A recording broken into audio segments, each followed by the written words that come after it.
8th, census data shows that Filipinos outnumbered Chinese in the district for several decades. The density of Filipino business along King Street was tighter than anywhere else, so this idea that they were spread out into other areas and not centralized is also incorrect.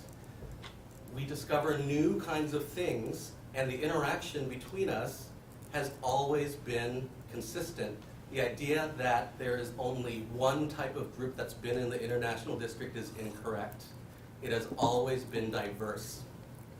Okay, So my question is, excuse me, I need to interrupt. I need to Brian, interrupt right just- here. You know, there was the name Chinatown International District is a name that nobody likes, and the reason why I love it calling was it this. Chinatown.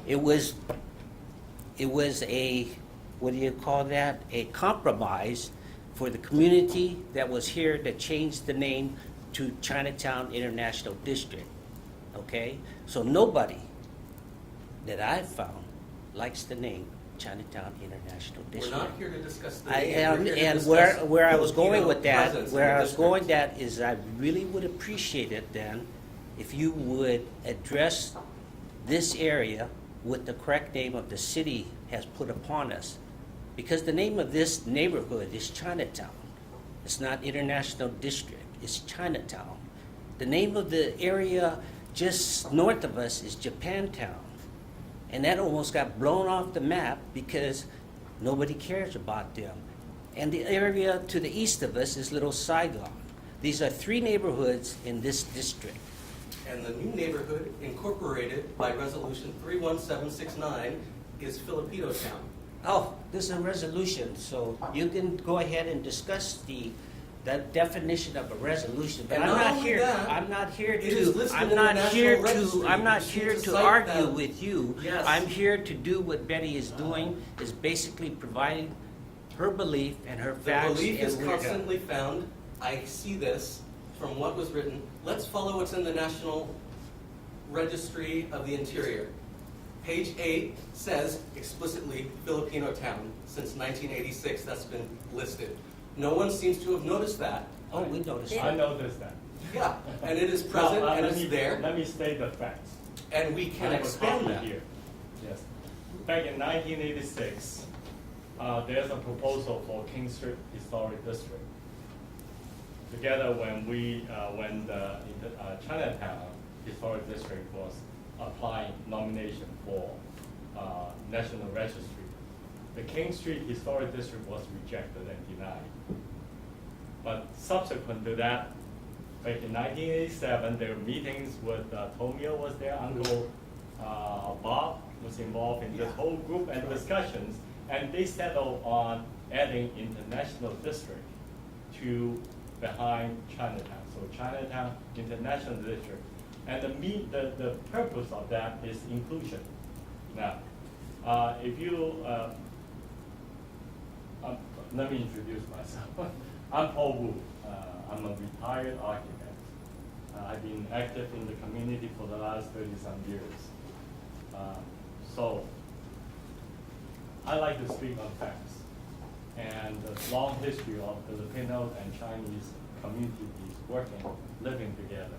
In the 1920s and 30s, the Filipinos are not allowed to own property. Most of them are single men, from my research, that come over to work, either for the fisheries and for other labor. The same thing like Chinese, when the Chinese first come over, they're coolies. They work on the railroad, okay? So the Filipinos, early Filipinos, found acceptance in the Chinese community. This is where they can live. They're welcome here. They live here, but none of them own property. Okay? Now today, there's no Filipino ownership or business in the Chinatown International District that I know of. There might be a couple that I don't know. Okay? So if you want, looking economically, when we say Chinatown, well, this is where you find Chinese. I don't know any Chinatown without Chinese. Okay? But if we create a Filipino town and there's no sign of Filipinos in that area, that's sort of moot. the economic value of keeping a neighborhood is for business vitality. This neighborhood is changing, it's gentrifying, there are all kinds of people living. Okay? And this, for your record, this is not the first Chinatown. The first Chinatown was close to the waterfront. In fact, we have a building on Yesler and Main. That was the old housing building. Right? So we moved, but we never go back to the waterfront and say that's Chinatown because we were there before. But this is where, you know, the neighborhood was established. Why do we want to stir up a lot of issues among the different ethnic groups? And I think that's the whole point. There's a negativity that's present. Why does this bias exist? There's no bias. But At there least is on my part, there is a targeted, you keep on bringing up the name of Chinatown in the International District. That's not why we're here. There has been a consistent, targeted discrimination happening only towards Filipinos on a regular basis. But Where? Kevin, it's not me. Those are, it's a rumor. The first time I heard some of those is when you just now spoke of it. I don't know where it came from. As Rob Johnson thanked you. Pardon? Vicki Lee came here frightened. But I didn't saying that say you were those pushed by her. things. I can't, did not these are say coming that. from government officials. okay, now, We're not talking about the name of Chinatown International District. I'll call it Chinatown all day. I've called it that my whole life. But I think what Paul Wu is pointing out to you, Devin, is the Yeah. fact of inclusion. Yeah. And I think this is where we ought to start moving forward rather than dwelling on the fact that he said, or she said, and he said, she said. You know, we want to make sure that if we're going to relocate the kiosks, that we have community agreement on it. If we're going to have a parklet, we need to have community agreement on it. It just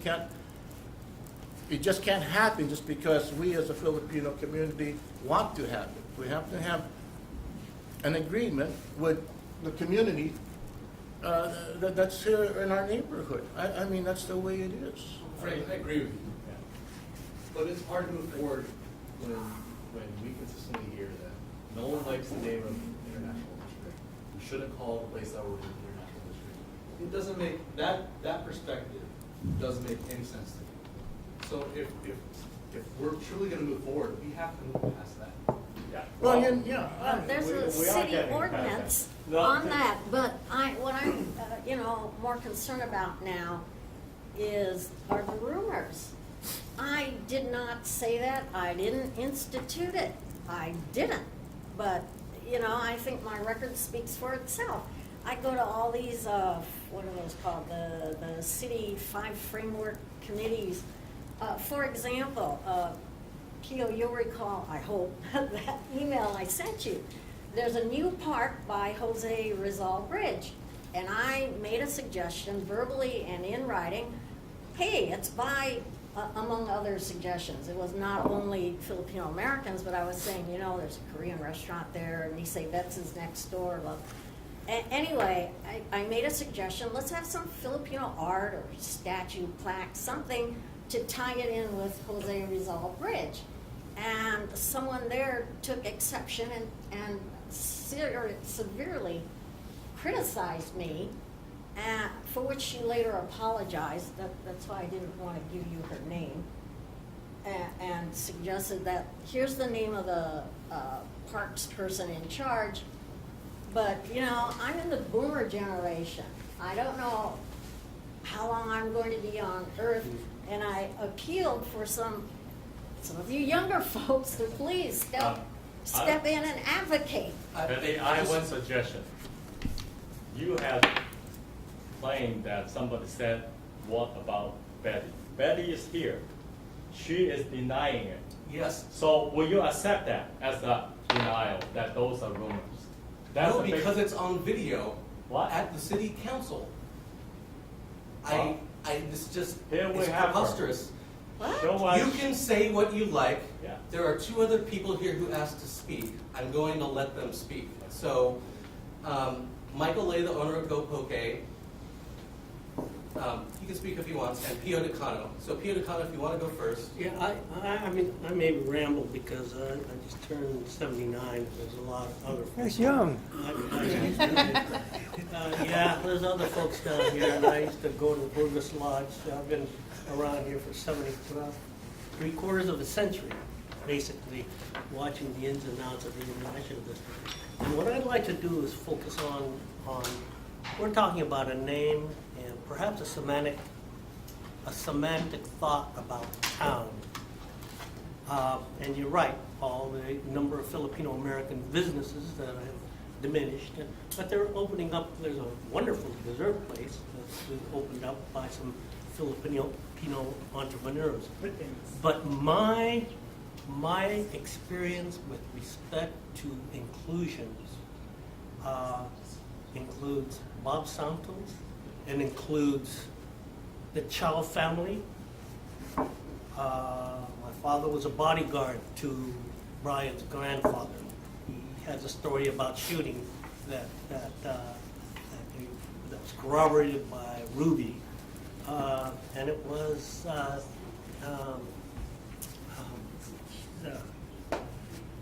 fellow that owned all the buildings down here at one time. What was his name? Gundip Young.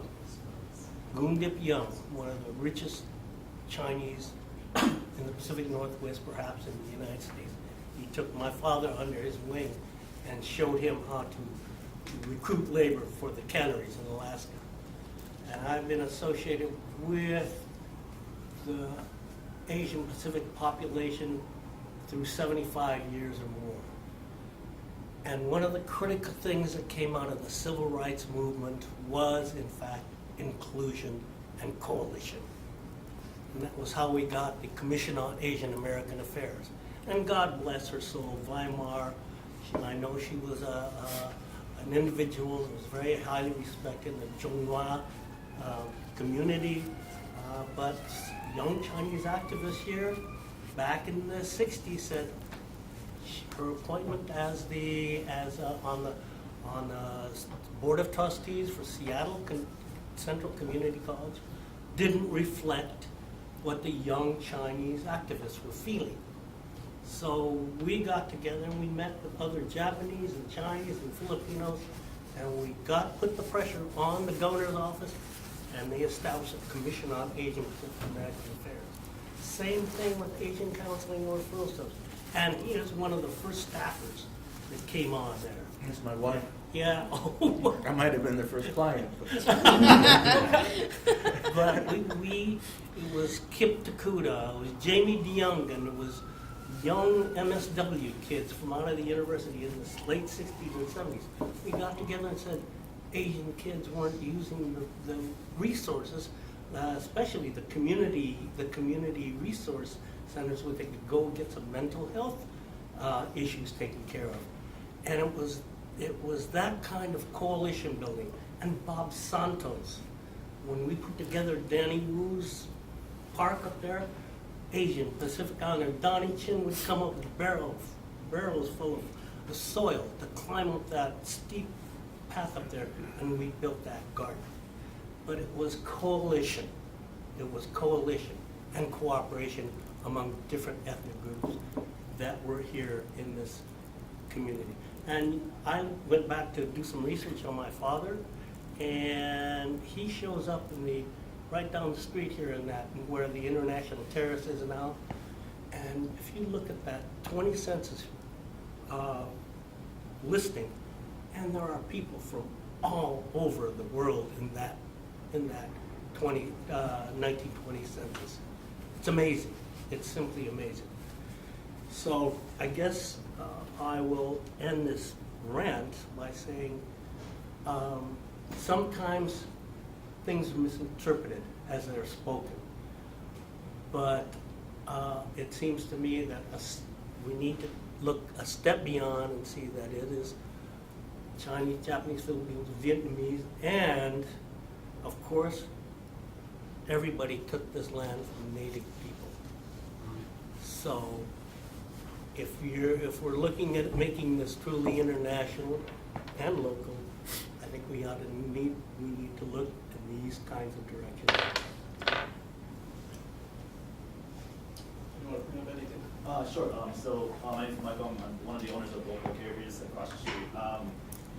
I guess I'm the newest kid on the block because I've been there for maybe 2 years. And the reason myself and my brother was we moved here in 03 to Seattle in 03. And the reason why we love this area is because of the diversity and the food and the drinks, and that's what brings everybody together. You know, everybody say it best, you know, and that's why I appreciate this area. So living in Hawaii pretty much half my life, I was so comfortable with, you know, the food, the people, and everybody getting together. So when I see things like this, it hurts me a lot because, you know, everybody's separated. You guys are like, the inclusion is what I love about you know, International District, Chinatown. So pretty much what I want to say is, how can we work together to move forward? So what everybody's saying, how can we work together to move forward? You know, we support the community, we love the community, they always welcome us. Because that corner was vacant and nasty for 2 years, and we made it beautiful. We want to make sure everybody comes in and enjoy the area. Because it's first, you know, we get beautiful. So. And anyone else under the age of 40 who's here? Sunny. Hi, not Filipino, just look like it. I'm Vietnamese. But I'm studying in the public safety coordinator. It's okay, brother. I'm the public safety coordinator for the neighborhood. That's unrelated, but that's why I'm here. But I just wanted to clarify the note about the park. For like, you know, that he made the great suggestion. How do we make this a park that like represents the entirety of the community? I just want to clarify that people were not upset around like the inclusion of like Filipino art around the Little Saigon Park because they're anti-Filipino, but the Vietnamese community also feels a strong stress from like local Chinese community and exclusion, and that may not be the case, or that may not be the reality of it, but you know, there's also 1,000 years of Chinese rule over Vietnam, so a lot of Vietnamese express, we're really good at holding grudges. So a lot of the questions around the park were not like, why would you want to put Filipino stuff in Little Saigon? But it was more like, well, why this park? Why now? Why is this conversation about diluting our identity as opposed to diluting Hinge Park or Donnie Chin Park or whatever? And I don't think that was Betty's intention, but I just want to clarify to make sure that y'all know that Viet folks weren't just like, no, we don't want Filipinos here. I didn't hear about that one, but yeah, another incident. So, yep. I'm 40, I'm 42, can I? What was it? I'm one of Alaska. I'm a transplant here. I'm coming from San Francisco. I'm part of Binotho Studio, which is the only epicenter for theater arts here in the U.S. And we just recently successfully fought for Soma Filipinas in 6th Street, San Francisco, which is the first Filipino heritage district in California. And it's like an 8-year, 11-year fight to have that established in San Francisco. And it's like the same kind of iteration of what we're struggling up here. And I'm not very deeply knowledgeable about the history of Seattle. I'm learning about it now. I am about San Francisco. But when I came here 2 years ago, this past year, I was really appalled of 2 things that's happened. One is the crossing out of Manila Historic Town in the resolution in June. And then second, the Ring Loop Museum and going on a tour, a friend of mine, a professor at UW, noted the fact that Manila Town was not even being presented or spoken to. And it was an intentional thing. After speaking to the person who's doing the tour, they're not allowed to speak to that or of that. So I'm wondering, has there been any kind of investigation in terms of the Ring Loop board staffing as to why that kind of narrative is being presented to the people that are doing the tour? Because it's happened to her. And so I'm just wondering, like, who's helping us kind of get to the heart of that? Like, why our stories are not being told as part of the narrative in the museum? Yes. Staff at the Wing Luke have said, people have intentionally gone there and said, do not teach about Filipinos. Well, I have a comment to that. It was Betty and I that went there to present everything that she wanted to present to you folks here tonight. The fact is what she said, is she's trying to keep history correct. And again, you mentioned to the resolution, which you mentioned to the application for the historic district application, and then you went to the Filipino Town Code, which is probably maybe 1 sentence, 2 sentences, and we read that, and it doesn't really specify exactly what that was a Filipino town. It said they referred to it as a nickname, but other than that, there was nothing historically factual to support that, other than it was a nickname. So I'm just repeating what was on that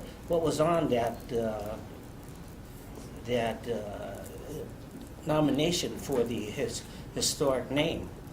So again, this is what Betty was basically trying to express to you folks, that she really believes in correct history, and this is what she has done. And anything else that comes out of we don't like this or we don't want that, here, that, this, it's really whoever took it got the third or fourth end of the story and changed it, okay? Because Betty's not that way. It's just, So, it's just very, very frustrating. To the woman's question in the back, did someone go to the Wing Luke? And then you're indicating, yeah, we did. It's just another incidental thing. I don't want to keep on bringing this up. I'd really like us to talk about how we can improve diversity in the district, which is the main component of this. So I think, yeah, at this point, we're becoming redundant with hearing, this happened, but we didn't understand, but you're misunderstanding why it happened against Filipinos. It's just... it's not a misunderstanding. It's a fact that we are bringing out the facts. And your voice is also confusing too. You're saying, yeah, Filipino town is mentioned in this historical document, but we can't take that as historical. It's an absurdity. It's mentioned as a nickname. But to say that it's in a historical document and then Yeah, that's so- not historical. Chinatown was our nickname before the Yeah. resolution. So, So that's what I'm wondering, like, how does a nickname come to be without having any kind of reasoning behind it? Wait, Right, so- and also you're taking out, like, there's historic population, that's different. And so, wait, so I'm listening. I appreciate you as a historian. I'm a geographer. When you look at place, you look at place and the narrative behind place. And that goes very deep. We all have stories here about where our place is, why we're even here. And I think that's what we're talking about. So when you say fact, that's my fact. My fact is that narrative and how long my people have been in Seattle and why they keep on coming to the ID, Chinatown, Little Saigon. I mean, we call it all kinds of things, but this has been the place that we come to for food, for entertainment, to have just a good time in general. And I see all these people around here and I think we want the same thing. That's my fact. And I get, so when you say fact, I hear you. I want you to know I hear you. But just realize that there's more to place, geography, than something that's put in some kind of legal, like litigious paper. There's more than that. There's story. And we have all of that to share. And if we work together, then we can share that. Right? I think that's, right? You can agree, right? Oh, I agree with Okay, that, cool. as long as everything is correct. Go ahead. The oldest person want to speak, let's allow. I was born in Chinatown. I'm president of the Chinatown Gate Foundation. I work with the Parks Department. And 4 years ago, there was a signage grant given to Japantown, Little Saigon, Seattle, and the Filipino community. Okay? So we went and helped the Filipinos put up a sign on 6th Avenue with some Filipino history. And the Chinese community decided that it would be better that we use the corner of the Heng Park where there's that little bulletin board, that we could convert it to a octangular kiosk. And our proposal was that it'll be 8-sided and there will be panels of history written on there for Filipino, for Japanese, for Little Saigon, for Indians, and also a wayfinding sign in one of those 8 panels. However, Little Saigon, Japantown, the Filipino community used their funds and have their sign. And so right now, Interim has $7,000 for the sign that for the kiosk that we propose. Okay? And talking to the Park Department now, because of the ADA requirements to put a 8-sided kiosk on there and to have all these historic panels put on there, it would run about $50,000. Okay? So if we want to work together, we need to fundraise to put something like that together.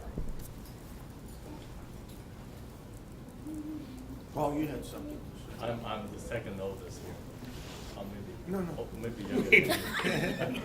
Yeah, I'm here Thursday night for Betty and for some of the folks here. We want to dispel these very angry tone when you started the meeting about our objections. We want to dispel that. You got a person right here. She's claiming, or whatever you say, other people said, is from other people, directly from her mouth. She didn't do those things. If she has, probably not intentionally. This is the time that we should work together. Talk about diversity. I'm part of that diversity. Okay, without the word diversity, we won't be here. So I remember when anybody know who Golda Meir is? One of the very Ex-Israeli excellent Prime Minister. Yes. Yeah. I don't know about her life, but this is something she said about the conflict between the Jews and the Palestinians. Now, she said, not the exact words, that they're all brothers and sisters. We all fall together. Unfortunately, somebody fall on the other person. But don't let that be a grudge. Need to work together to survive together. Same thing here. We're all brothers and sisters. We should all work together. We acknowledge your presence. We cannot and we should not rewrite history. That's a mistake that we make. We can reinterpret history, but facts are facts. So we're not here to argue about anything. I just want to make sure that we have a very cohesive group and we can work together. Glorify Filipinos' presence, glorify the early Chinese pioneers. Let's work together. The new Dr. Decano, who just received his PhD the other day. Thank you. Congratulations. Thank you. I mean, from what it sounds like to me, everybody has this, or is expressing this intention to respect everybody's culture and inclusive of the diversity. Something that I hear pretty consistently is this idea of we don't want to change the facts. And I can appreciate that, but I think one of the things that's difficult is holding closely to the facts that there seems to be a difference in what's considered fact and how that affects the legacy and the narrative and the history of a people in a space. And so while it may not have been documented in a way that is being interpreted as a fact, that Manila town has a place, it's still, the omission of it affects a lot of people's kind of own legacy in this space and their historical roots. And so,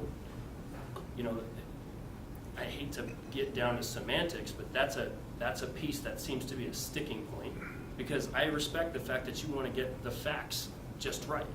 But by omitting that, there's a whole lot of people whose kind of history is disrupted in this town. I mean, I've only known this as a second home in terms of basically Seattle in general.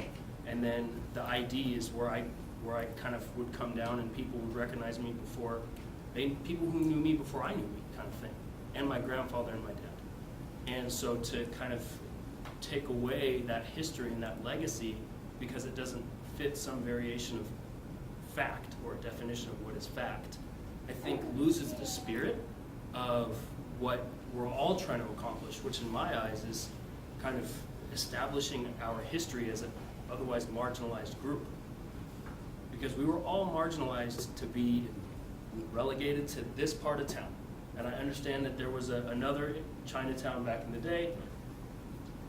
I don't know that who experienced that, who's still here, but as far as I can tell, the majority of even the elders in this town that identify as Asian American or Asian in general think of this as that home. This is that Chinatown in that international district. And so, I'd hate to get stuck when it seems like there's a broader interest in having representation and respect and honoring of the diversity. I would hate to lose that because the understanding of a fact is what seems to be the difference. It is a fact.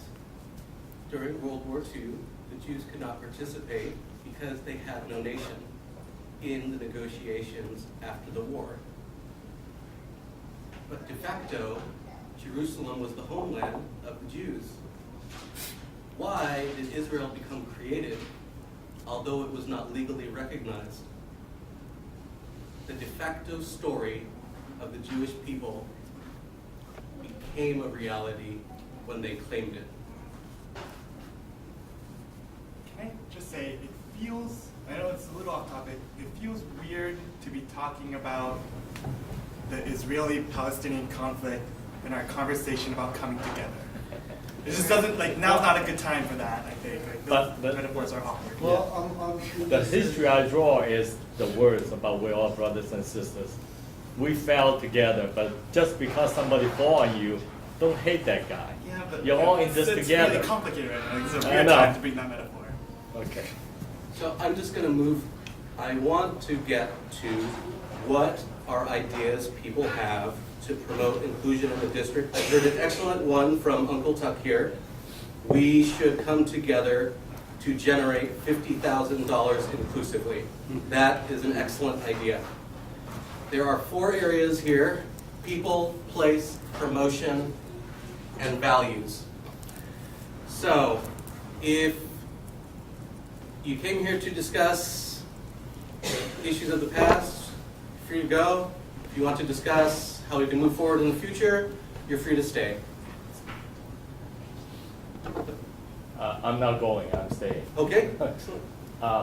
There was a proposal about maybe 10 years ago about putting bronze flags along the sidewalk where Filipino businesses used to be. That's my idea.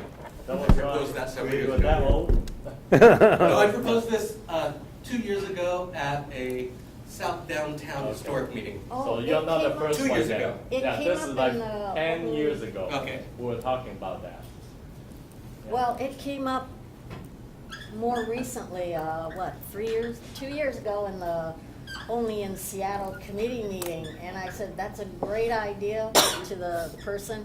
And this person said they would lead the fundraising on it, and I said, let me know when you start it, because I want to be the first one to donate to that. And I haven't heard anything since, so I'm not sure. But I thought it was a really good idea at the time. In fact, talking about businesses, my friend and brother Doug Chin did a research on Chinese businesses in the international district. And then, as an aside, he looked at me and said, Frank, you'd be surprised at how many Filipino businesses were in the international district, but no one's doing any research on it. And I think if we're going to tackle this kind of project, someone should be able to do that kind of research to show that there were an economic presence of Filipinos in the international district. Would that include gambling halls?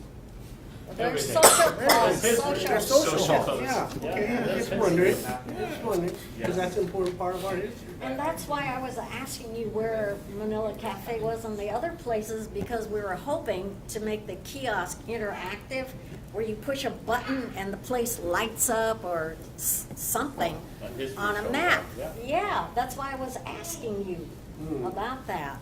It was on Weller.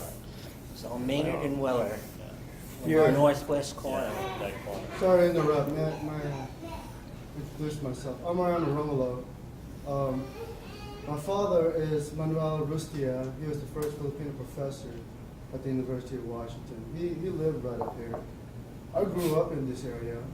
Lived in Kent, Seattle, and then went to school here at Rainier. Graduated from there. I've been here probably about 10, 15 minutes. I heard everybody's comments, and so far, summary, I agree with the respect and loss of identity. So far what I'm hearing is loss of identity, which two things, culture and finance. So those are the two things that I'm hearing is moving forward is what I've heard the gentleman saying about the complexity of trying to address there is finance involved. When he mentioned $50,000 working together, who's on that board and who's in there? So I'm concerned about who's participating and who's not participating, because if you're not, then you're not included, and you have chosen to self-inclusion out. So I'm not really understanding what transpired on how this self of identity has been lost, but I'm hearing everybody is trying to promote self-identification, which is normal, and I accept that for everybody. Now, that being said, International District is a very proud place for me, and I believe it is for everyone else. But how does everybody else sees it outside of International District? You know, globally, is what I'm saying. Not just within our own footprint here. So, long term, I'm looking at self-promotion of each individual culture, identify more of our own culture, specify specifically, geographically, where would that be, and identify, update our branding, so to speak, in the next 5 to 10 years. Update all these buildings that's up here. You know, I was just looking at our West Seattle building where they updated a lot of these buildings. I noticed working around here, noticing some of these buildings already updated, where there are elderly homes that's being taken care of. Elderlies are well placed. You know, some of these areas are not. And normally, when I used to do construction, Holly Park and all those low-income houses were always run down, always bred low and low poverty people. You know, so in the next 5, 10 years, how can we improve the geographic area, new buildings, have businesses down below, and also have this park and address a lot of your issues with this gentleman's meeting moving forward, and 50,000 is a beginning. Well, you know, I'll be honest with y'all, this neighborhood is Chinatown. It's been neighborhood Chinatown for over 100 years. And, you know, and that's where I'm coming from. It's just like Ballard, their name has been Ballard. They don't change it because somebody moved there. Chinatown is a name of a neighborhood, and that's where I'm from. And Japantown is a name of a neighborhood, and Little Saigon is. And so is Manila Town. And I didn't want to get into that because we're trying to move ahead, but I'm letting you know. Let's discuss ideas that promote inclusion then. Mr. Luckman. Just a point on that is, I'm Joseph. I work for ACRS, by the way. So just a point of clarity on the idea of, you know, comparing this like to ballot. You know, I think there's a very specific kind of cultural, like ethnic assertion that you're making when you're talking about kind of like Chinatown as like, you know, the name versus like something like Ballard, where I don't think I personally don't feel like it's a fair comparison. You're talking about like Ballard, I don't feel like it has some kind of tie emotionally or culturally for, you know, folks there as, you know, the idea of Chinatown versus like, you know, inclusion of Manila Town for the Filipinos here. So I'm just wondering if you think that's a fair assessment of the comparison that you were trying to make. Well, if you ask the people in Ballard, I'm saying that's not. if you ask, what I'm saying is if you ask the people in Ballard, they probably feel the same way about their name of their neighborhood. They're that deep over there. You know, you're talking about Swedish people, Norwegian people that started over there. And so, you know, and the bottom line would, when Betty spoke out regarding the Manila town, was again, and excuse me, geographic stuff, but you know, we have information saying that it's on Weller. And then you have another group saying it's on Maynard. So right there is confusing. It's just like the word Chinatown and International District. is very confusing for anybody that doesn't live or come to Chinatown. Okay, just want it to be what it's supposed to be, a neighborhood name. I'm gonna move forward. Does anyone else? Sunny? I think like the Filipino Community Center runs a lot of great youth programming. I wonder if there are ways that we can do like kind of like a satellite office based out of another nonprofit here for them to run some youth programming about like placemaking and placekeeping and historic preservation. That would be great. We're from the FCS. Thank you, FCS. Matt I have one father add was the values. first president of FCS. I have one to add the values. Yes. I respect this gentleman. He's saying what is true to him. Yeah. And as far as We're moving past the Chinatown- past. Yeah, no, moving Talking about the forward, I just future. want to give a little background. It's a lot like the Bible, where there's always different disciples that has different points of view.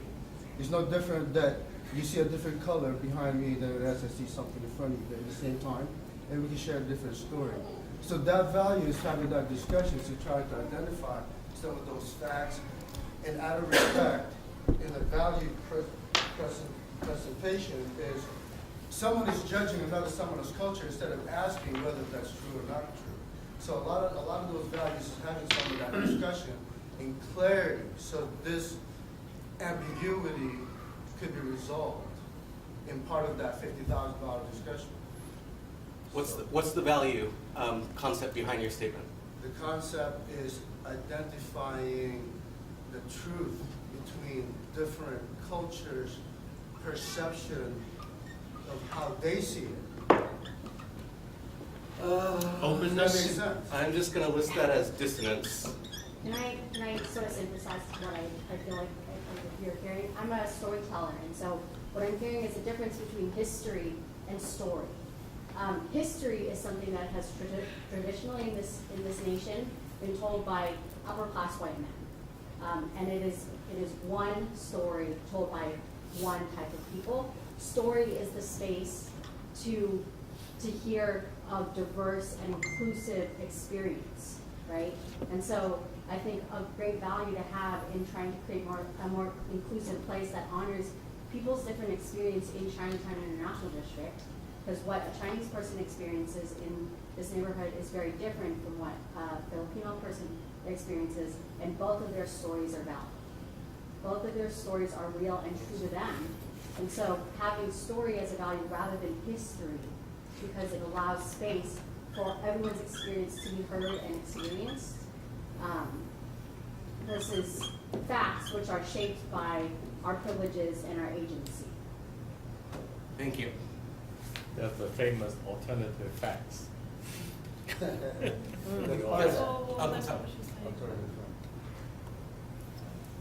I'd like to talk a little about history about Chinatown. Since I grew up here, my dad and I goes around every year in the earlier days to collect funds, donations to support the Chinatown activities. Okay? The property tax of the buildings go to support the Chinatown activities. Coming from even now, the Only and Sell grant uses the tax monies to bring money into CID.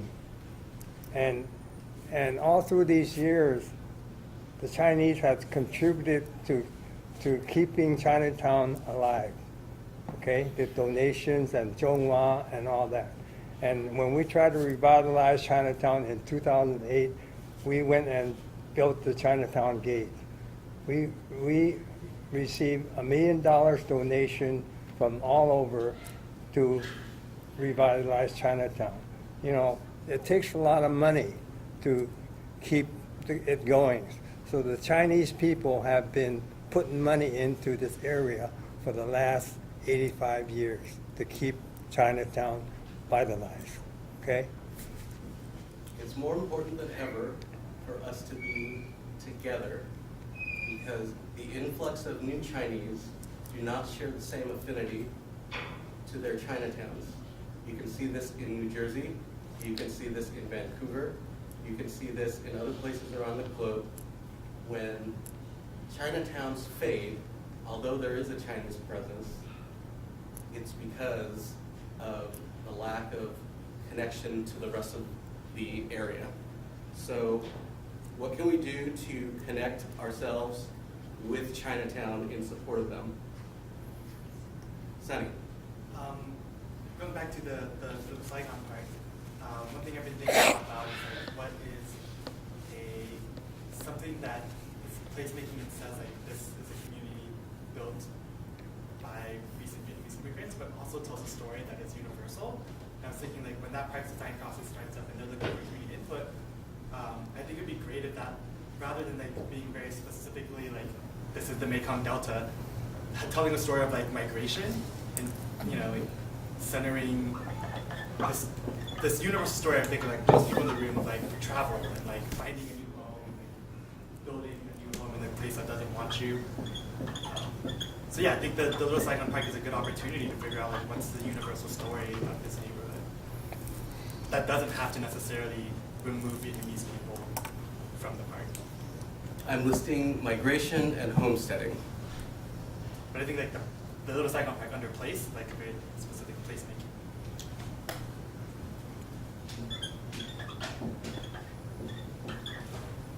Is there Asian American theater organization or company?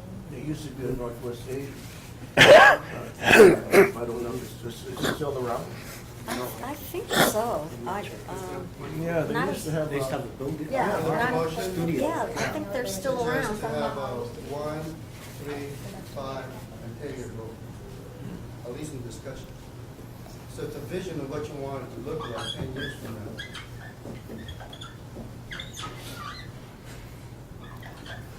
I mean, you have 24 minutes, so I wonder if this is just like brainstorming day and then the visioning comes later. It's very difficult because the conversation, it seems like people still want to discuss the past, but. It seems like we're moving forward though, Yeah. Devin. From what I heard, there's a start in trying to get a memorial that's gonna cost, what, 47? Well, 50,000. There's $7,000 already that interim has. How can we access that? Who's responsible for, putting that up, and how can we move it forward? I mean, what Chuck has to say is true regarding the Chinese putting in millions of dollars into into Chinatown. And we as a community, Filipinos, we need to also step up to the plate when it comes to not just, we act out of passion a lot of times, which I surely admire, but sometimes we've got to be pragmatic about it. And this is one time that we actually have to be pragmatic and reach out to our neighbors and say, hey, how can we work together if our own community will not help us raise $50,000?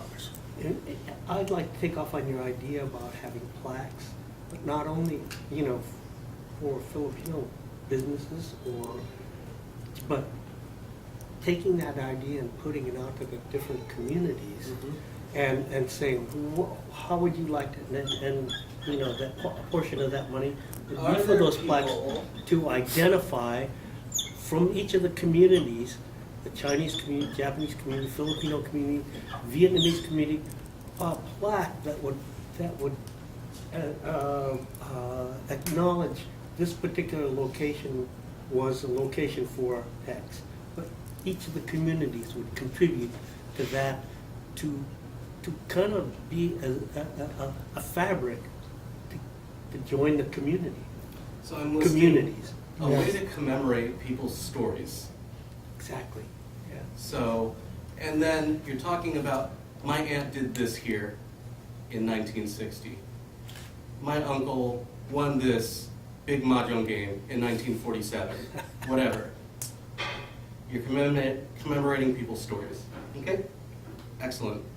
Another way I think we can be more inclusive in the arts is one thing that I'm going to work towards, a way to have Filipino art stand with the other art of the district is to promote our own native writing, which is Baybayin. So this is the traditional script that looks like Thai, and it's being revived in America presently. And it looks much nicer than Roman font next to. Question, Where is are it? there more than one writing style than just this? This is the primary writing style that's used in the islands. There's a bill in the Philippines. It is called the Babayan Bill to revitalize that single alphabet. The single alphabet stems from Indo-Hindu script, and it matches through from Thai, Cambodian, and it's stretched out into the Southeast. So the style itself is a Southeast Asian lettering. That moves to the point of putting the umbrella of marketing, branding under the promotion. So that falls all under marketing and branding. Yeah, we are incorporating our native style as part of our brand, as part of our identification. And it's very well known that even people who cannot read a native script can distinguish that it is from a certain place, whether or not they can actually understand it phonetically or conceptually. Sunny? I was thinking you probably want to find a location with community support for the Filipino Parklet, right? Imagine that should be up on the board. Place, Parklet.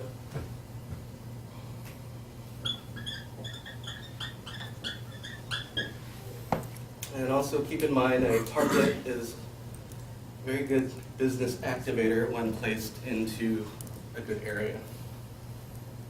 Yep. Devin, I don't know if this is the time, but are there voices that aren't being represented right now that we should consider in the spirit of inclusion and the fact that there's a healthy representation of some people?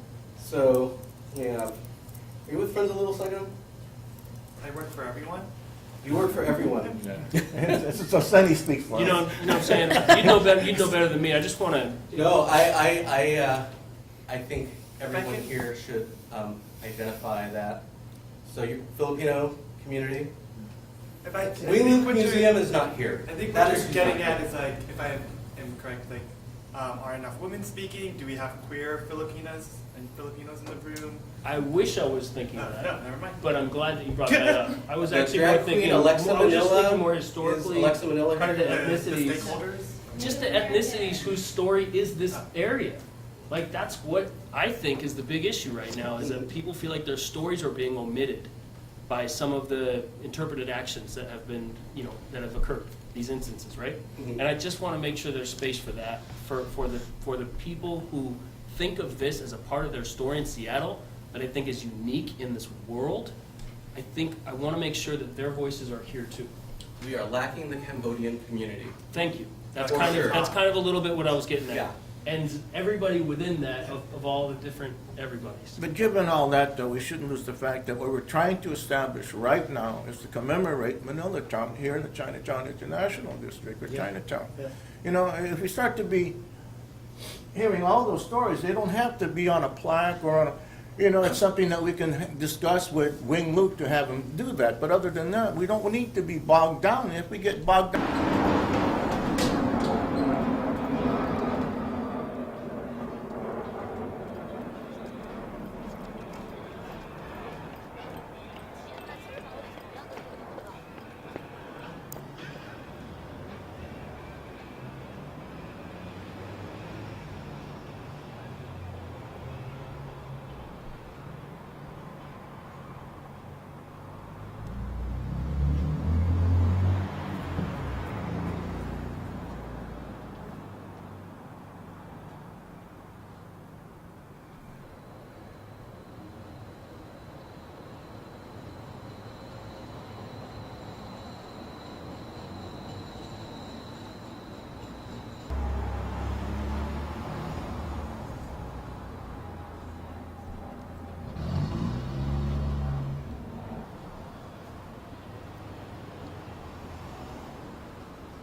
Sorry.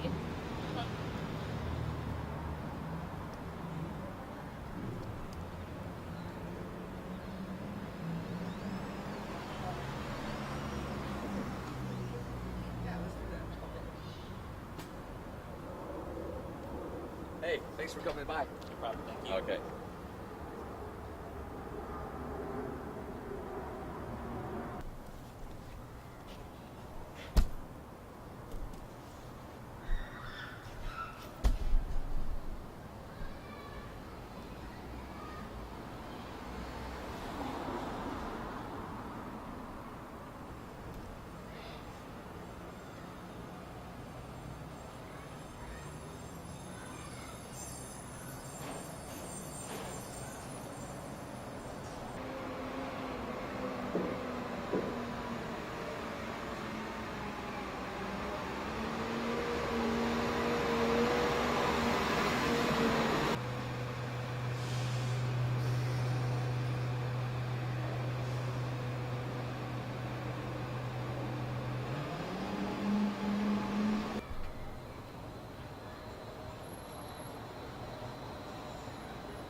Just look at the lights.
Would be non-ideal. So wait, you work at, wait, you said the Columbia Tower, right? Correct. So why don't you have like a membership at like the Collective? I do have a membership there. Oh, you do? Okay. But I volunteer here, Oh, okay. so I also get basically office space here too. Because I was like, yeah, it's, kind of, it's like twice as much. Okay. Shirt. Just start at the bottom for me. Oh, wait, put it under. Yeah. And that worked out well. And so, yeah, this allows me to kind of Can you count to 10 for me, please? 1, 2, 3, 4, 5, 6, 7, 8, 9, 10. Can you just spell your name? DEVINCABANILLA.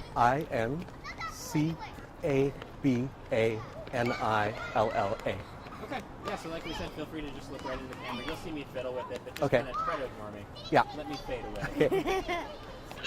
The first question is, can you say your name and kind of like your role in a sentence? Gotcha. Yeah. My name's Devin Cabanilla, and I'm part of the Filipino Town Coalition, which is a group that started because we noticed there were negative things happening to Filipino culture in the International District. What kind of negative things? From what I started hearing when I would spend time here, people would say, this project got stopped.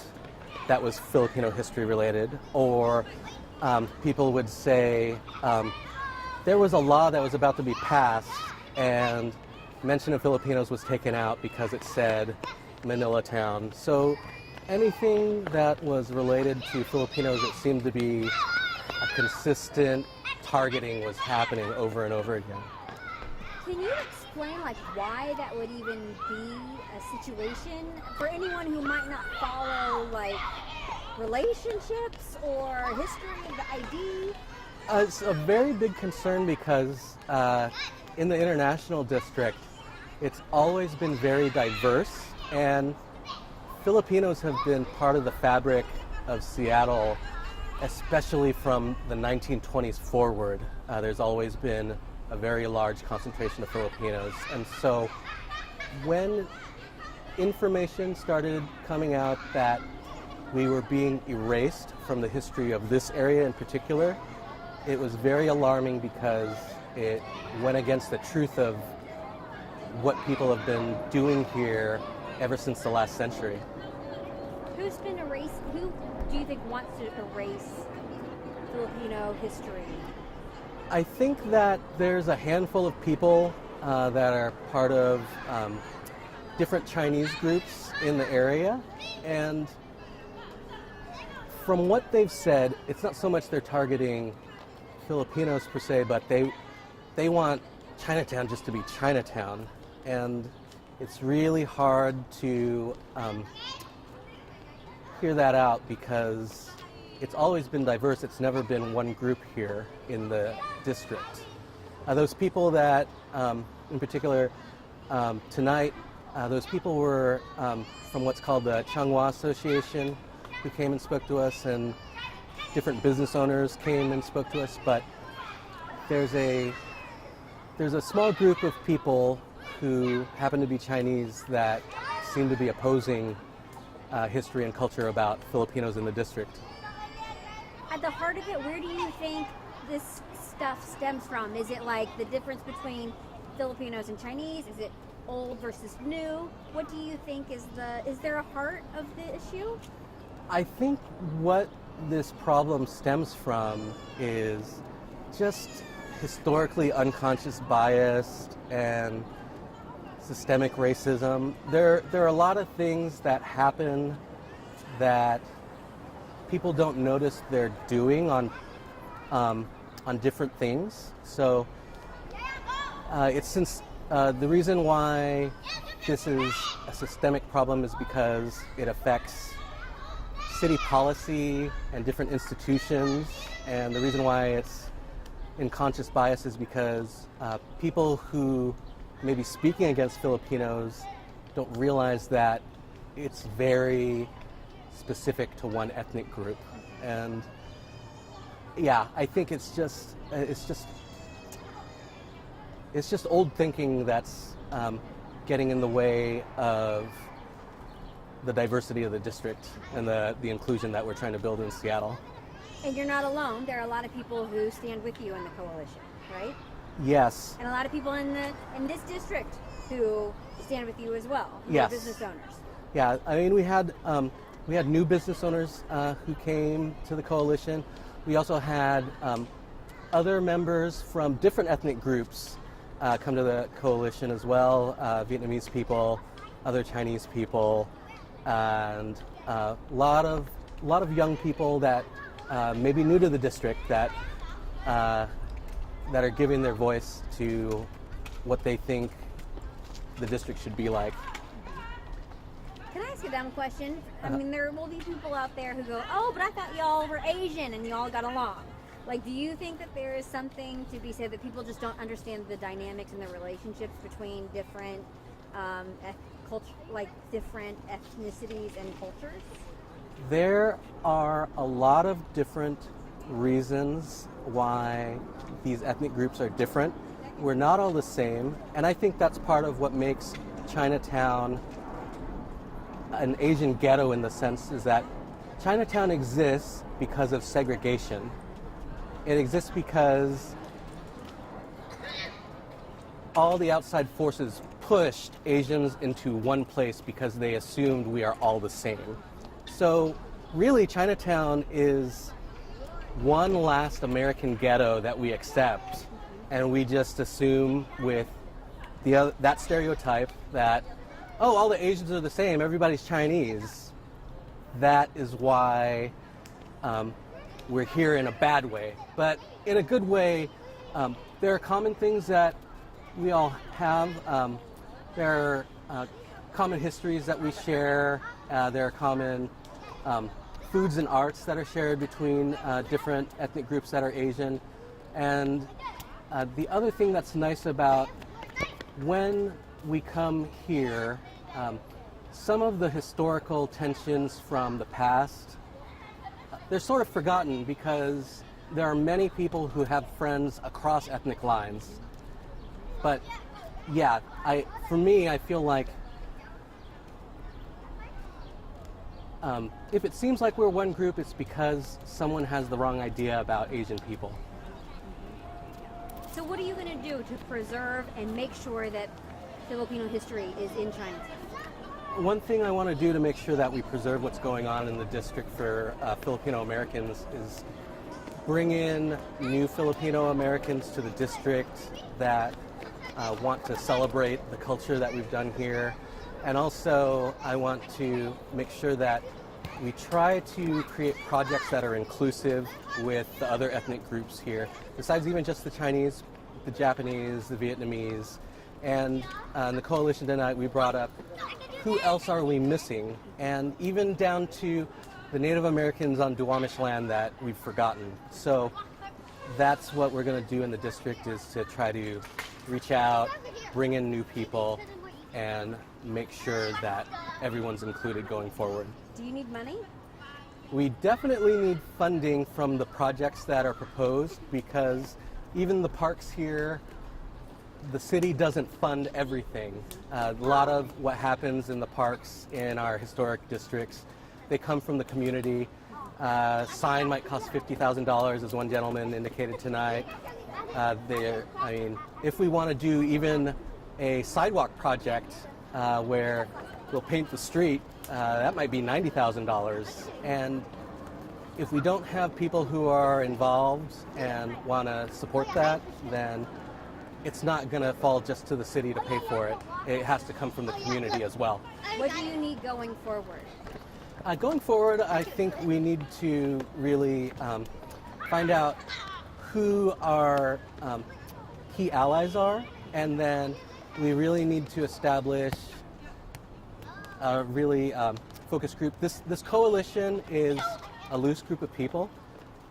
We need to formalize ourselves in a better way, and there hasn't been any kind of formal Filipino-American representation in the district.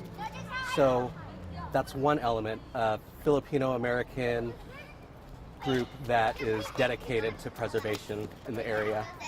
Let me ask you, why now? Do you feel like this is some sort of not like uprising, but why now to be inspired to fight for your place in history? I think the reason why we were inspired is because we were hearing things about Filipino-American history in the district that were not true. And because of that, we were all inspired by bringing back the truth about Filipino-Americans in the area. So. And can you give me one anecdote about Filipino history in this district? Yeah, there's actually, where the park actually exists right now, rather new finding, the archway at the corner of the park, there was actually a Filipino-American mission that existed where the park exists right now. And another anecdote is my great-granduncle came here during the 1920s, and Oh, is that getting in the way? Yeah. Well. Yeah, that was a little loud. During the 1920s, my great-granduncle came here, and he helped start bringing jobs to the area. He was one of the people who brought jobs to the area. He was also one of the first Filipinos ever to own land in Washington State. And that's something I point out to my kids every time we come here, that Yeah, we have property, we have land, we have history here, almost for 100 years. So Rich history. rich history, indeed. Yeah. Is there anything that I'm missing or that you want to add? I think that what happened in our coalition tonight is we confronted each other in a way that hasn't been brought out openly, and it's only through open conversations that you can sometimes get to understanding. And yeah, if anything tonight, I hope that people who were from different camps or different groups learned something new. You know what I love about Seattle is that there's so much, no matter what, there's so much passion and diversity in a lot of people. You know what I mean? Yeah. Everyone has a really great story, it seems like, Yeah. in Seattle. Yeah. So I admire that, and I think out of this passion, there will be something positive. Yeah. You know, Yeah. it feels like that. Yeah. Oh wait! I got another anecdote. Yeah. Okay. Yeah. When I was a little kid, I went to elementary school up off of Jackson at Bailey Gassert, and sometimes I would walk down here without telling my parents, and I'd go to the video arcade that was over there on the opposite corner, and I'd walk all the way down, all the way from the top of the hill, just to use $1 to play video games. And that's one thing that I really like about living here is there's still memories of my childhood in some way. Yeah. Michael, do you have anything? It seems like this is just such a special place for you. Oh yeah, it definitely is. It definitely is. I think that there's a lot of things that are strong. I mean, we celebrate here, we play here, we meet our friends here, our family comes here. It's the district is a place for doing a lot of different things, and that's one thing I love about the area. Because I mean, it seems to me like because it's so important is why it's so important to be recognized culturally as part of it. Definitely. I think to be able to recognize what's real, that will get us past the stereotypes about what the district is in other people's perception. So, yeah. That's great. Yeah, that was great. Last question. Yeah. I've been watching these kids go crazy behind you all the time, and I was just thinking about you were talking about like your childhood and how you feel tied to a place after a time. Do you think about that when you look at these kids like losing their minds behind you? Oh, I always, when I work out of this office, when I do volunteer work sometimes, and I'll look out the window and I'll see kids throwing a frisbee or playing with their dog, and I just think about, I used to do that. I'd run through here and look at the architecture, look at what's going on, and in some way it was there's something a little escapist about the district because it is painted as a place where a lot of immigrants and foreigners are from. So you can sort of imagine being in a different place when you look at the pagoda and you look at the dragon paintings that are around there. It's just a lot of color. And the other thing I think about is just I can't believe my parents used to let me wander here alone. And now I see these kids are basically alone too, and that kind of just sort of underlines another thing that the International District is safe and easy to play in, and it's a fun place to be. So, Pretty cool. Yeah. Cool. Do you mind talking for 2 seconds while I get like 3 shots? Oh, yeah, sure, Just sure. keep chatting. You guys do your thing. Oh, you stay there. Yeah. Just ignore me, okay? If we wanted to go, just like be real quick, like, did you say there was like a monument or something? Or like Right where that pinball museum is, there's a hotel with there's a whole Filipino museum exhibit inside. Okay. At that corner where the building ends, there's a Filipino history kiosk. Okay. So either there's there's a full exhibit inside that hotel, or just the freestanding kiosk on the corner. But you want like bronze flags, right? I mean, that was one of your things. Um, yeah, I had that idea. Yeah. I mean, it was. I mean, just bronze plaques. Yeah, it was one thing. Bronze plaques symbolize or saying what? Like, Um, would they say like where Filipino businesses were? It would indicate like where Filipino people lived that were important, and also where Filipino organizations and businesses were. It's even outside of just businesses. There were important organizations that were Filipino in the district too. A lot of the organizations were like fraternities for men, and I think what happened was just a lot of those people got older and their children didn't join those fraternities afterwards. So they just kind of vanished into Kind of vanished. in history. Yeah, my grandfather was part of a fraternity called Legionarios del Trabajo, which is the Legion of Workers, and that was a group that was also they had offices here probably during the 40s and 50s, and then there were several Filipino lodges. In the same way that there are Chinese family associations, there were Filipino fraternal organizations throughout the district. Who were so Filipinos were like the first, I read this somewhere that you sent a link.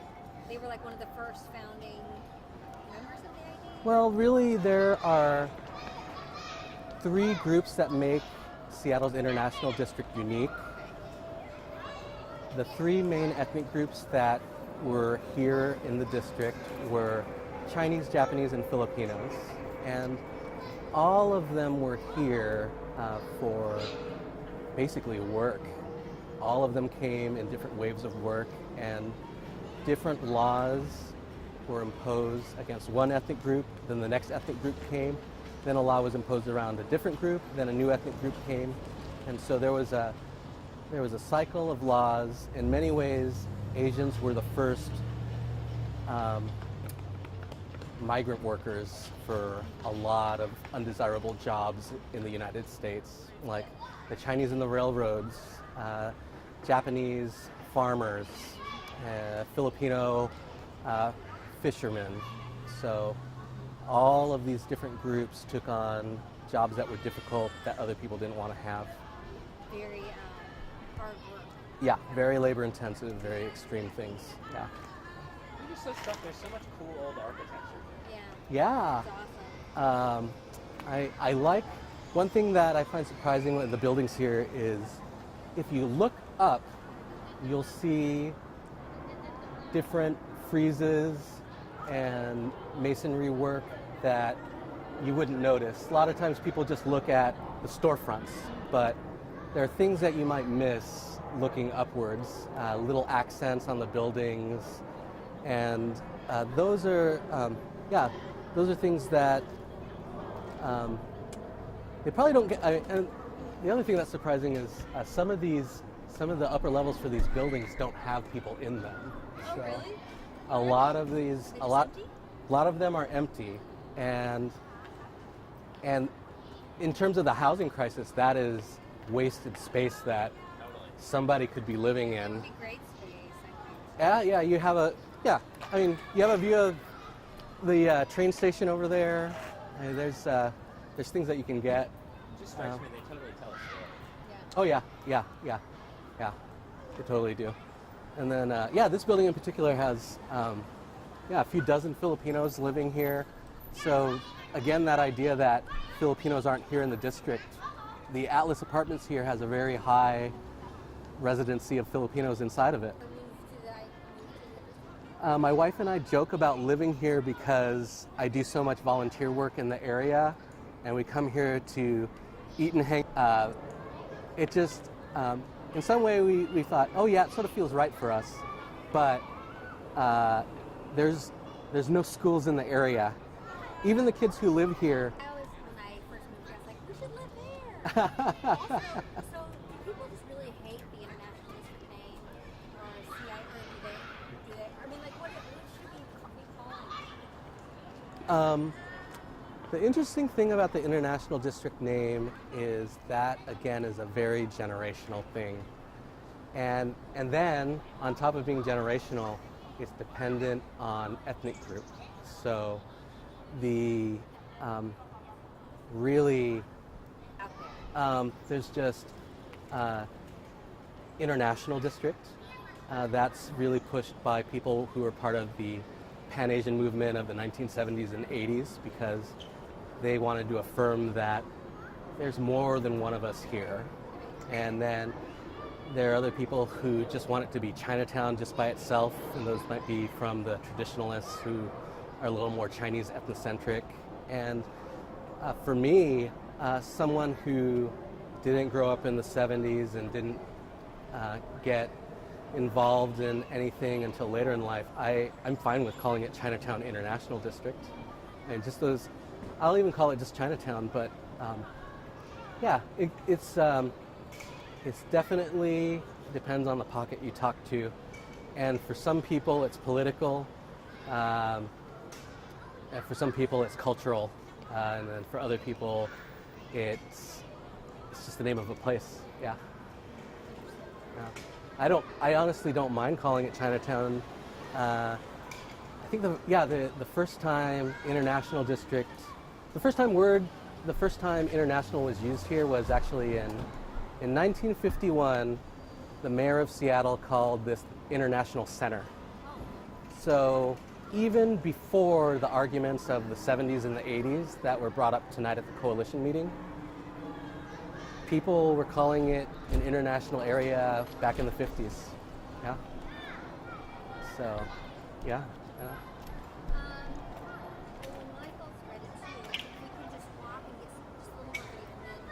Okay.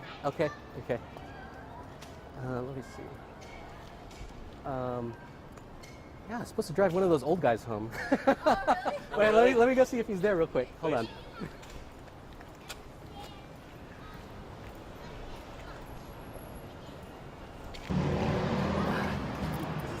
Yeah, right there. They're all splitting off. Okay. You got a crew. Yeah. Where should we go, Michael? Is it this way? It's hard to get inside that building because the door's normally locked. Okay. So Would it be better to go to that sure. building? Yeah. I felt like, those, that's a good crowd. Yeah, it's a crowd is just rough facing each other for the first time. I've never talked to those people before. Yeah, it's like I said, like we've never openly brought these things up with each other. Yeah. Yeah.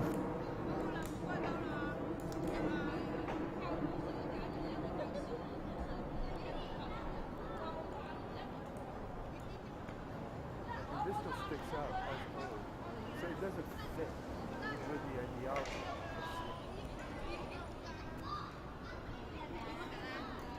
Will be more a spotlight for Seattle worldwide. But in order to do that, everything has to be upgraded. Everything has to be Upzoning is such a big issue here. But the city is.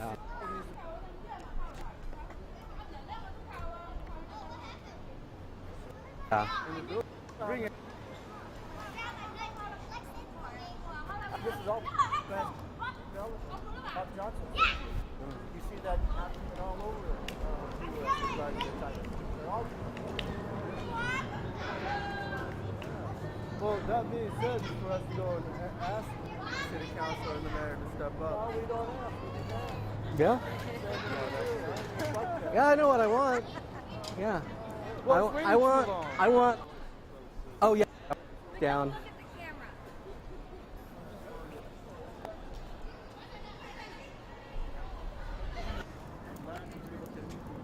Mhm. Yeah.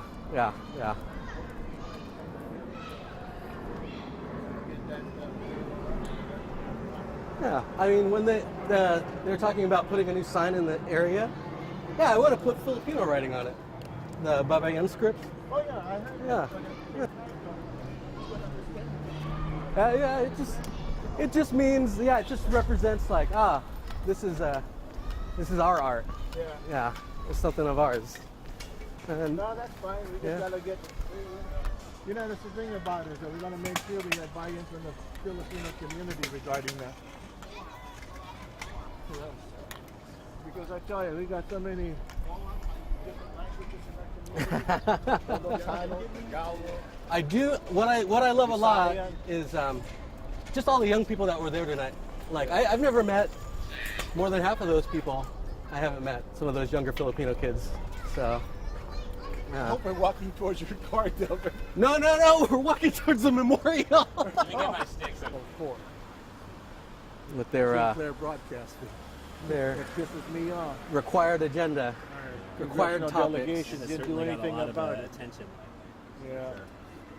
Hey, if you guys want to head over to that thing, I'll meet you right there. Okay. Sure. Okay.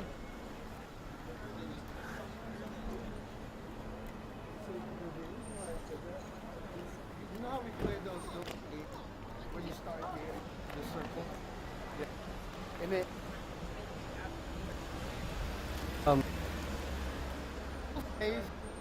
You missed the fight, man. all right. What was it? From there, I work my way backwards. Yeah. Vision first. Yeah, and that worked good because then your ideas are more common when you work from the same point. So. What is your vision? For me, what I really wanted to focus on tonight was the ideas that the community brings. Yeah, I was really focused on, I don't want to bring my own agenda. I really want to hear honestly what other people think from the community. Because, yeah, if I'm kind of imposing what I want, yeah, if I impose what I want, then we would name the street Bob Santos Way. It's just 6th Avenue. Yeah. But that's my idea, right? That doesn't come from the community. Nobody else brought that up. So, but yeah, I honestly wanted to hear what everybody else was thinking tonight. Can you explain what we're looking at? Oh, this is the Filipino American History Kiosk, and it just represents some of the important figures and high points that existed in this area. And yeah, the most important figure on this is Bob Santos, who was basically just a big leader for the district for decades. Is that the guy right there? Yep. And that's actually a poor picture of him. He was actually, yeah, they should have picked a better picture from what I think. And then, yeah, labor movement is represented here. Filipino newspapers were very big. You talk about the students on the other side? No. They left us out. Yeah, what UW just had their Filipino Student Association, Filipino American Student Association had their 100-year anniversary of at UW. But you know So. what they forgot is the fact that the UW Asian Student Coalition were the ones that initiated the preservation of the district by having a kingdom protest at the groundbreaking ceremony. And oftentimes, Asian Student Coalition, which was very inclusive, was left out of the history for the Chinatown International District. In fact, the group that I initiated was called the Concerned Asians for International District. And that was at Al Sugiyama, Selmy Domingo, Peter Baccio, Mari Hayashi. It was a very diverse, very inclusive group. And this is one thing that people here tend to forget. But like I said, what we did as students at the University of Washington was for the community. We didn't do it with them. And now you have young folks here doing what we were doing 40-something years ago, but they're doing it with the community. And this is something that's very, very enlightening and very heartwarming, because they're doing it with a purpose.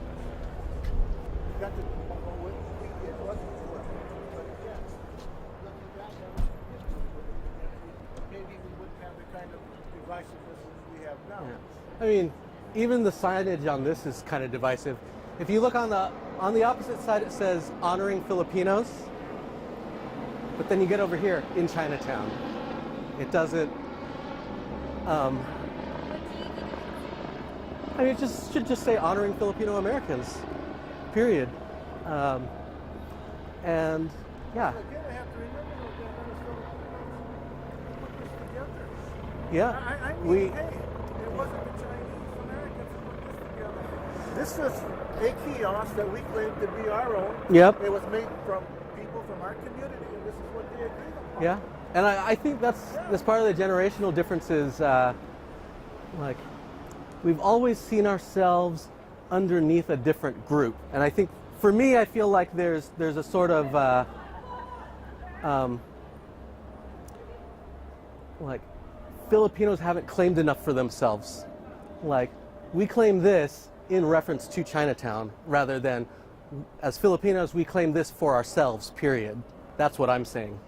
And yeah, if we're honoring Filipinos, just honor them, period. Then we needed to get together with the people who put this up for us, Filipinos, and they should have been educated to the fact that this is what should have been done, but it wasn't. Mhm. You see? Yeah. I mean, even within our own community, we're not a Generation feels like they can speak out more so than other generations in some ways. I don't or think like, so. You I know, think They were pretty loud in the 70s. I don't know. It just seems No, like Yeah. people We've are been claiming speak- more, right? Like, No, we've been doing this since 1972. You know, well, we've been screaming and yelling. I've been arrested twice and jailed for civil disobedience. So this is nothing new to us as far as struggle is concerned, but at least we're struggling together. We're trying to input into it so it says what we want it to say. Yeah. I mean, yeah, it just, There for was me, a time when Chinatown was a term taboo, right after the gambling massacre. yeah, after the Wami massacre. Yeah, and then after that, we were not allowed to say Chinatown, and because it was related to gambling. The term changed from Chinatown Yeah. to international district because of it. It's to identify that it just didn't happen because this is owned by this certain group. Gambling, killer type environment because it's not. Well, Then- Chinatown then was they renamed changed. back in 1951, before the Wami massacre. And then growing up,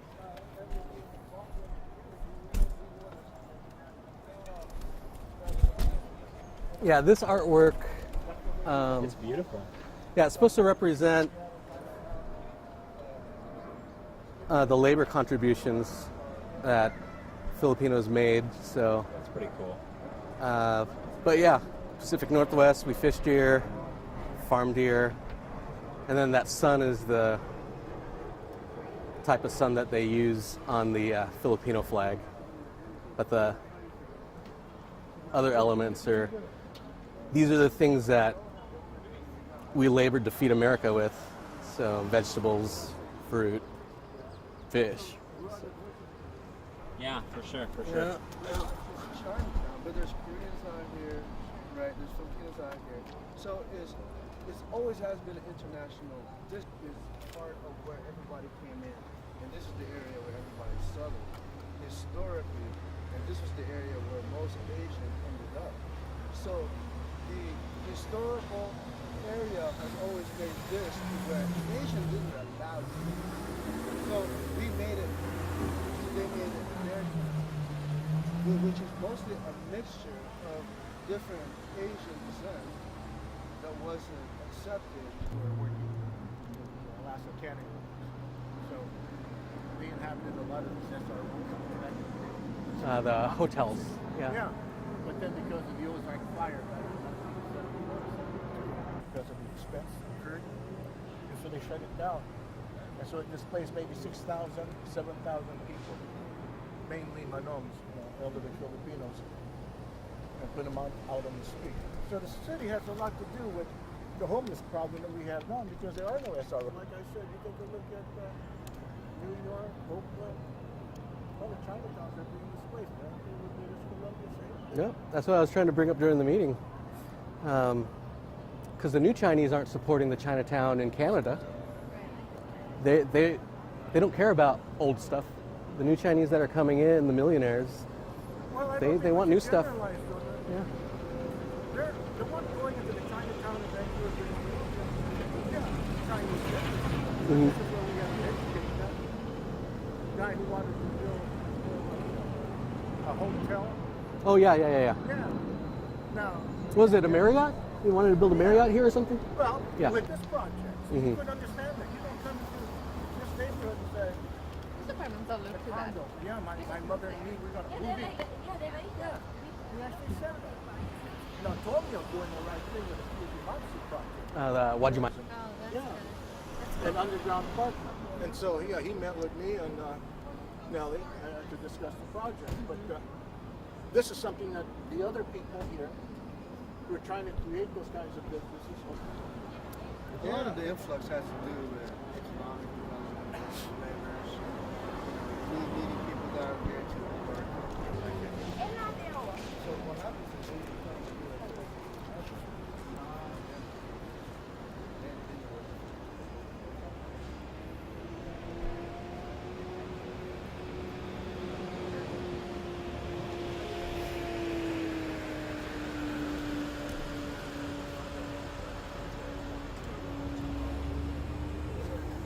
Yeah, I don't know how that's gonna fly. Uncle Tuck asking other people to pay for their gate. have a nursing home. Yeah, yeah. And that's because we're There's not no willing- K-row, there's no... Yeah, because we're not Yeah. willing to mortgage our homes Mhm. to help pay for one. Yeah. What the Japanese American community did. They got did. K-row. I mean, I hate... Come on, man.